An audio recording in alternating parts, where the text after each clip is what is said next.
Hi all, അസ്സലാമു അലൈക്കും. Welcome back to Silnas kitchen. ഇന്നത്തെ റെസിപ്പി നല്ല ടേസ്റ്റി ആയിട്ടുള്ള ഒരു അടിപൊളി സോഫ്റ്റ് ആയിട്ടുള്ള പഞ്ഞി പോലത്തെ ഒരു റൊട്ടി റെസിപ്പിയാണ്. ഈ റൊട്ടി രാവിലെ ചുട്ട് വൈകിട്ട് വരെ ഇരുന്നാലും പഞ്ഞി പോലെ ഇരിക്കുന്ന നല്ല സോഫ്റ്റ് ആയിട്ടുള്ള റൊട്ടി റെസിപ്പിയാണ്. അപ്പോൾ ഇന്നത്തെ ഈ ഒരു വീഡിയോ സ്കിപ്പ് ചെയ്യാണ്ട് മുഴുവനായിട്ടും കണ്ടിരുന്നാലേ ഇതെങ്ങനെയാണ് തയ്യാറാക്കുന്നതെന്ന് മനസ്സിലാവുള്ളൂ. എൻ്റെ ചാനൽ ആദ്യമായിട്ട് കാണുന്നവരാണെങ്കിൽ പ്ലീസ് ഒന്ന് സബ്സ്ക്രൈബ് ചെയ്തേക്കണേ. ഒപ്പം തന്നെ ഈ വീഡിയോസിന് വേണ്ടി ഒരു ലൈക്ക് ചെയ്യാനും മറക്കരുത്. ഇനി നമുക്ക് ഈ ഒരു റെസിപ്പി എങ്ങനെയാണ് തയ്യാറാക്കുന്നതെന്ന് നോക്കാം. അപ്പോൾ ഇന്നത്തെ ഈ ഒരു റെസിപ്പി തയ്യാറാക്കാനായിട്ട് ഞാനിവിടെ മൈദാമാവാണ് എടുത്തിട്ടുള്ളത്. ഇത് മൈദാമാവിൽ മാത്രമല്ല ആട്ടമാവിലും ചെയ്തെടുക്കാവുന്നതാണ്. മൈദാമാവിൽ ചെയ്തെടുക്കുമ്പോഴാണ് കൂടുതൽ ടേസ്റ്റി ആയിട്ട് ഇരിക്കുന്നത്. അതുകൊണ്ടാണ് മൈദ എടുത്തിട്ടുള്ളത്. ഇപ്പം ഞാൻ ഈ മൈദാമാവ് എടുത്തിട്ടുള്ളത് 250 ഗ്രാം കപ്പിൻ്റെ അളവിൽ 3 കപ്പ് മൈദാമാവാണ്. 3 കപ്പ് മാവും ഈ ഒരു പാത്രത്തിലേക്ക് ഇട്ട് കൊടുത്തിട്ടുണ്ട്. ഇനി ഞാൻ ഇതുപോലൊരു കയ്യിലെടുത്ത് വെച്ചിട്ടുണ്ട്. ഇതിലേക്ക് കുറച്ച് സോഡാപ്പൊടി ഇട്ട് കൊടുക്കാം. ഒരു നുള്ള് സോഡാപ്പൊടിയും ആവശ്യത്തിനുള്ള ഉപ്പും 1/4 സ്പൂൺ പഞ്ചസാരയുമാണ് ഇതിലേക്ക് ഇട്ട് കൊടുക്കുന്നത്. ഇനി ഇതിലേക്ക് കുറച്ച് വെള്ളം ഒഴിച്ചു കൊടുത്തുകൊണ്ട് കൈവച്ച് നന്നായിട്ടൊന്ന് കലക്കിയെടുക്കാം. എന്നിട്ട് വേണം ഇതിലേക്ക് ഒഴിച്ചു കൊടുക്കാൻ. ഇത് മൂന്നും നന്നായിട്ട് വെള്ളം ഒഴിച്ച് കലക്കിയതിന് ശേഷമാണ് ഇതിലേക്ക് മിക്സ് ചെയ്ത് നമ്മൾ കുഴച്ചെടുക്കുന്നതെങ്കിൽ എല്ലായിടത്തും കറക്റ്റായിട്ട് ആ ഒരു ടേസ്റ്റ് കിട്ടും. ഈ പൊടിയിൽ നേരിട്ട് അങ്ങ് ഇട്ട് കൊടുക്കുകയാണെന്നുണ്ടെങ്കിൽ നമ്മളിത് കുഴച്ചെടുത്താലും അവിടെ ഇവിടെയൊക്കെ ആയിട്ട് അതിൻ്റെ ടേസ്റ്റ് വ്യത്യാസം വരും. ഇനി ഇതൊന്ന് കുഴച്ചെടുക്കാൻ ആവശ്യത്തിനുള്ള വെള്ളമാണ് ഞാനിപ്പോൾ ഈ ഒരു കപ്പ് അളവിൽ എടുത്തിട്ടുള്ളത്. ഇതിലിപ്പോൾ 3/4 കപ്പ് വെള്ളമാണ് ഞാൻ ആദ്യമേ തന്നെ ഒഴിച്ചു കൊടുക്കുന്നത്. പിന്നീട് വേണമെന്നുണ്ടെങ്കിൽ ഘട്ടം ഘട്ടമായിട്ട് ഒഴിച്ചു കൊടുക്കാം. ഈ മാവ് നമ്മൾ പൊറോട്ടയ്ക്കൊക്കെ കുഴച്ചെടുക്കുന്ന അത്രയും നല്ലപോലെ തന്നെ കുഴച്ചെടുക്കണം. എന്നാലേ നമ്മുടെ ഈ ഒരു റൊട്ടി നല്ല സോഫ്റ്റായിട്ട് കിട്ടുള്ളൂ. ഇനി നേരത്തെ നമ്മൾ എടുത്തിട്ടുള്ള ആ ഒരു കപ്പിലെ വെള്ളം കുറച്ചുകൂടി ഒഴിച്ചു കൊടുക്കുന്നുണ്ട്. വെള്ളം ഒരല്പം മാത്രം ബാക്കി വെച്ചിട്ട് വീണ്ടും ഇത് നന്നായിട്ടൊന്ന് കുഴച്ചെടുക്കാം. ഇനി ലാസ്റ്റായിട്ട് ഒരല്പം കൂടി വെള്ളം ഇതിലേക്ക് ഒഴിച്ചു കൊടുക്കണം. നേരത്തെ നമ്മൾ 1 കപ്പ് വെള്ളം എടുത്തതിൽ ബാലൻസ് വന്നിട്ടുള്ള വെള്ളമാണ് ഇതിലേക്ക് ഒഴിച്ചു കൊടുത്തത്. ഇപ്പോൾ 3 കപ്പ് മൈദാമാവിന് അതേ കപ്പ് അളവിൽ തന്നെ 1 കപ്പ് വെള്ളമാണ് ഒഴിച്ചു കൊടുത്ത് കുഴച്ചെടുത്തിട്ടുള്ളത്. ആദ്യമേ തന്നെ വെള്ളം മുഴുവനായിട്ടും ഒഴിച്ചു കൊടുക്കരുത്. ഒഴിച്ചു കൊടുത്തിരുന്നെങ്കിൽ പരുവം തെറ്റിപ്പോവും. നമ്മളിതുപോലെ ഘട്ടം ഘട്ടമായിട്ട് ഒഴിച്ചു കൊടുത്ത് വേണം കുഴച്ചെടുക്കാൻ.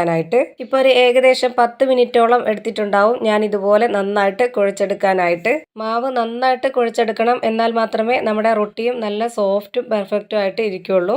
ഇനി ഇത് 1 മണിക്കൂർ നേരം ഒന്ന് റെസ്റ്റ് ചെയ്യാനായിട്ട് മാറ്റി വെച്ചേക്കാം. ഇപ്പോൾ 1 മണിക്കൂർ കഴിഞ്ഞിട്ടുണ്ട്. ഇനി ഇതൊന്ന് തുറന്നു നോക്കാം. ഇപ്പോൾ മാവ് നല്ലോണം സോഫ്റ്റ് ആയിട്ട് കിട്ടിയിട്ടുണ്ട്. ഇനി ഇത് റെഡിയാക്കി എടുക്കുന്നതിന് മുമ്പായി ഒരു കാര്യം കൂടി ചെയ്യാനുണ്ട്. ഇതുപോലൊരു ബൗളിലേക്ക് 1/4 കപ്പ് അളവിൽ ഓയിലാണ് ഒഴിച്ചു കൊടുക്കുന്നത്. ഇനി ഇതിലേക്ക് 3 സ്പൂൺ അളവിലുള്ള മൈദപ്പൊടിയും ഇട്ട് കൊടുക്കാം. ഇനി ഇത് നന്നായിട്ടൊന്ന് ഇളക്കി യോജിപ്പിക്കാം. ഇപ്പോൾ ദാ ഈ ഒരു പരുവത്തിലാണ് കിട്ടിയിട്ടുള്ളത്. ഇത്രയും കട്ടി പോരാ, കുറച്ചുകൂടി കട്ടിയായിട്ടിരിക്കണം. അപ്പോൾ അതിന് വേണ്ടിയിട്ട് 1 സ്പൂൺ അളവിലും കൂടെ മൈദപ്പൊടി ചേർത്ത് കൊടുത്ത് നന്നായിട്ടൊന്ന് മിക്സ് ചെയ്തെടുക്കുന്നുണ്ട്. ഇപ്പോൾ ദാ ഇതുപോലെ നന്നായിട്ടൊന്ന് മിക്സ് ചെയ്തെടുത്തിട്ടുണ്ട്. ഇതാണ് നമ്മുടെ ഈ ഒരു മിക്സിൻ്റെ പരുവം. ഇനി ഞാൻ നേരത്തെ റെഡിയാക്കി വെച്ചിട്ടുള്ള ആ മാവിൽ നിന്നും കുറച്ച് മാവെടുത്ത് ഇതുപോലെ ചെറിയൊരു ബോൾസ് ആക്കി എടുത്തിട്ടുണ്ട്. ഇതിൽ നമുക്ക് കുറച്ച് പൊടിയൊക്കെ ഇട്ട് കൊടുത്തിട്ട് നന്നായിട്ടൊന്ന് പരത്തിയെടുക്കണം. ഇതേ വലിപ്പത്തിലുള്ള ബോൾസ് ആക്കി എല്ലാ മാവും മാറ്റിയിട്ട് ഇതുപോലെ ഓരോ മാവെടുത്ത് നന്നായിട്ടൊന്ന് പരത്തിയെടുക്കാം. ഇനി നേരത്തെ റെഡിയാക്കി എടുത്തിട്ടുള്ള ആ ഒരു ഓയിലിൻ്റെ മിക്സ് ഇതിലേക്ക് ഒഴിച്ചു കൊടുക്കാം. എന്നിട്ട് എല്ലാ ഭാഗത്തും നന്നായിട്ടൊന്ന് സ്പ്രെഡ് ആക്കി കൊടുക്കുന്നുണ്ട്. ഇനി ഞാൻ ഈ മാവിൻ്റെ നടുക്ക് ഒരു ഗ്ലാസ് വെച്ച് കൊടുത്തിട്ട് ഇതുപോലെ ഒന്ന് കട്ട് ചെയ്തെടുക്കുന്നുണ്ട്. ഇതുപോലെ കട്ട് ചെയ്തെടുത്തതിന് ശേഷം ഗ്ലാസ് മാറ്റിയിട്ട് ഇതേപോലെ ഓരോ അറ്റവും നമുക്ക് ഇതുപോലെ ഒന്ന് മടക്കി കൊടുക്കാം. ഇതുപോലെ വെച്ച് കൊടുത്തതിന് ശേഷം ഇതിൻ്റെ അടിഭാഗത്തോട്ട് ഇതുപോലെ ഒന്ന് തിരികെ വെച്ച് കൊടുക്കുക. ഇതുപോലെ മാവ് നന്നായിട്ടൊന്ന് ഒതുക്കി വെച്ചതിന് ശേഷം നല്ലപോലെ വീണ്ടും ഒന്ന് പരത്തിയെടുക്കാം.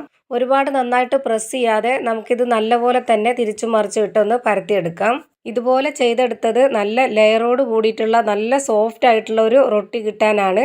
നമ്മുടെ ആ ഒരു ഓയിൽ മിക്സും ഇതുപോലെ കട്ട് ചെയ്ത് മടക്കിയതിന് ശേഷം നമ്മൾ പരത്തി കൊടുത്തതും എല്ലാം കൂടി ആകുമ്പോഴത്തേക്ക് നല്ല സോഫ്റ്റ് ആയിട്ടുള്ള പഞ്ഞി പോലത്തെ ഒരു റൊട്ടിയാണ് കിട്ടുന്നത്. ഇപ്പോൾ ഞാൻ പരത്തിയെടുത്ത മാവ് ചൂടായ പാനിലേക്ക് ഇട്ട് കൊടുത്തിട്ടുണ്ട്.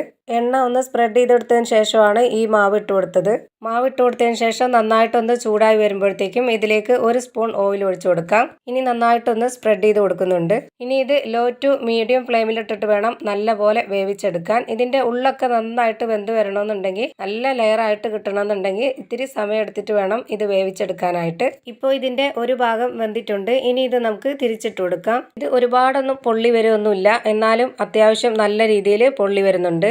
അതുകൊണ്ടാണ് ഇതിൻ്റെ ഉള്ളൊക്കെ നല്ല ലെയറോട് കൂടി ഇളകി വരുന്നത്. ഇനി ഈ ഭാഗം ഒന്നുകൂടി വെന്ത് കിട്ടാനുണ്ട്. അതിനായിട്ട് ഞാനിതൊന്നുകൂടി തിരിച്ചിട്ട് കൊടുക്കുന്നുണ്ട്. ഇതേപോലെ താഴത്തെ ഭാഗവും കൂടി വെന്ത് വരണം. ഇപ്പോൾ 2 സൈഡും നന്നായിട്ട് വെന്ത് കിട്ടിയിട്ടുണ്ട്. ഇനി ഇത് നമുക്ക് എടുത്തു മാറ്റാം. ഇനി ഇത് ചൂടോടെ തന്നെ കൗണ്ടർ ടോപ്പിലേക്കോ അല്ലാന്നുണ്ടെങ്കിൽ പരന്ന പാത്രത്തിലേക്കോ ബോർഡിലേക്കോ വെച്ച് കൊടുത്ത് നന്നായിട്ട് പൊറോട്ടയൊക്കെ അടിച്ചെടുക്കുന്ന പോലെ ഒന്ന് അടിച്ചെടുക്കണം. ഇതേപോലെ തന്നെ എല്ലാ മാവിലും ചുട്ട ഉടനെ തന്നെ ഇതുപോലെ അടിച്ച് റെഡിയാക്കി വെച്ചിട്ടുണ്ട്. ഇത് നിങ്ങൾക്ക് കാണുമ്പോൾ തന്നെ അറിയാൻ പറ്റും എത്രത്തോളം നല്ല സോഫ്റ്റ് ആയിട്ടുള്ള ലെയർ ആയിട്ടുള്ള റൊട്ടിയാണ് റെഡിയായി കിട്ടിയിട്ടുള്ളതെന്ന്. നല്ല പഞ്ഞി പോലത്തെ പൂ പോലത്തെ നല്ലൊരു റൊട്ടി റെസിപ്പിയാണ് റെഡിയായി കിട്ടിയിട്ടുള്ളത്. കടലക്കറിയുടെ കൂടെയോ ഇറച്ചിക്കറിയുടെ കൂടെയോ ഏത് കറിയുടെ കൂടെ വേണമെങ്കിലും കഴിക്കാൻ പറ്റുന്ന നല്ലൊരു റൊട്ടി റെസിപ്പിയാണിത്. തീർച്ചയായിട്ടും ഒരു തവണയെങ്കിലും ഒന്ന് ട്രൈ ചെയ്ത് നോക്കണം. നിങ്ങൾക്ക് എല്ലാവർക്കും നല്ല ഇഷ്ടമാവും. എത്ര കഴിച്ചാലും മതിയാവില്ല.